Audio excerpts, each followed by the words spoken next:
Good afternoon and welcome to the garden. It's a beautiful Wednesday afternoon on January the 6th, the Wednesday, the middle of the week. And I'm so glad you're joining us here in the garden. So on Monday, the 4th, I did a celebratory post to teachers everywhere in honor of my 35th anniversary in education. And I was so happy and excited to do it. But of course, this morning, much to my dismay, I read about the untimely death of a fellow teacher, someone I didn't know, but she was in education in the nation of Trinidad and Tobago. She was brutally hacked and hammered with a hammer by her partner. And so, even if I had something else in mind, I just needed to change all what I had to say, because as many of you would be aware, domestic abuse is always something that I want to talk about.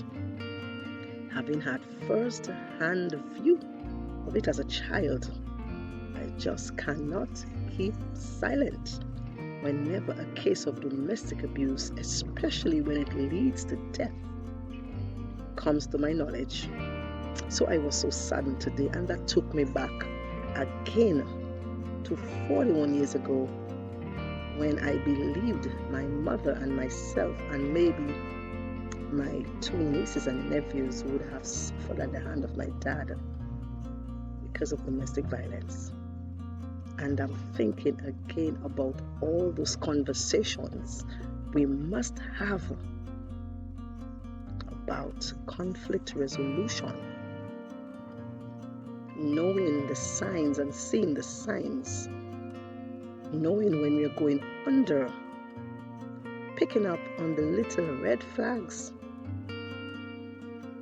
and doing something about it. And I know that society has often told men, well, I guess nowadays it's changing a bit, but they have always told men that they ought to be strong and men don't cry and men don't carry emotions.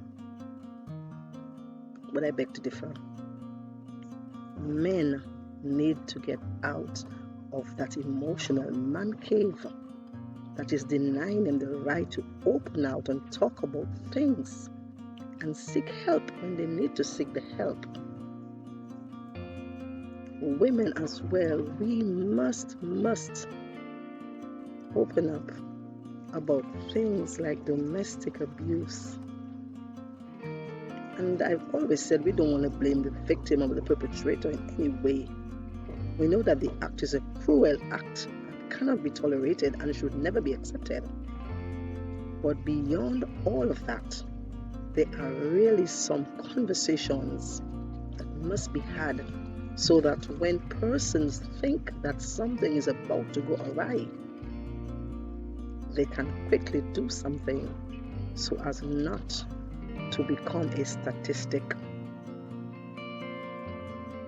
Conflict resolution, showing emotion, knowing how to speak about things, knowing when you would have had enough to leave it alone.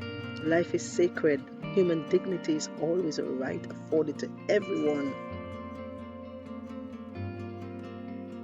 Domestic abuse is simply not acceptable, categorically not acceptable.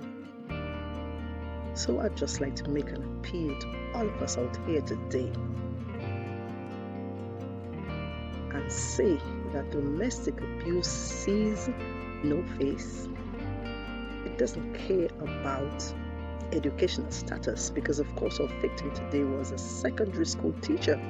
She taught English literature, so she must have been very, very, very bright. Her students loved her as far as what the article would have said, and she did a very good job.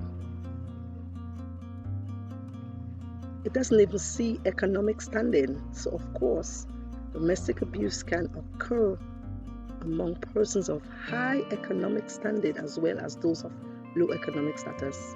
It doesn't see beauty. The victim was a very beautiful young lady. It doesn't even see age.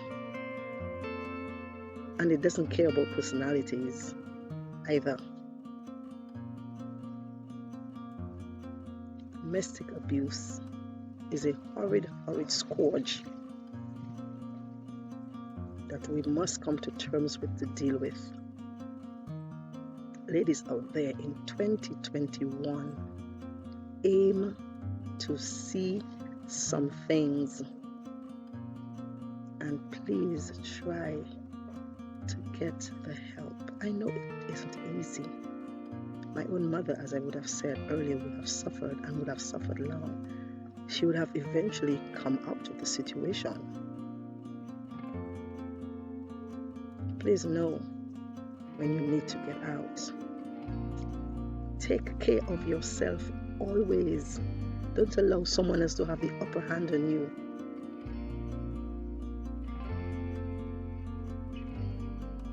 That dream that you would have had for 2021, see to it that it comes to fruition. And as much as you're going to love well, love yourself most so that you can know when it's time to leave.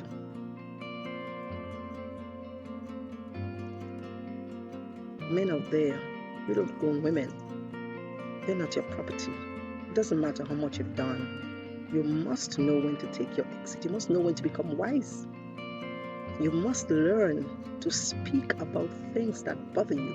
You must learn how to resolve conflicts in a dignified and humane way.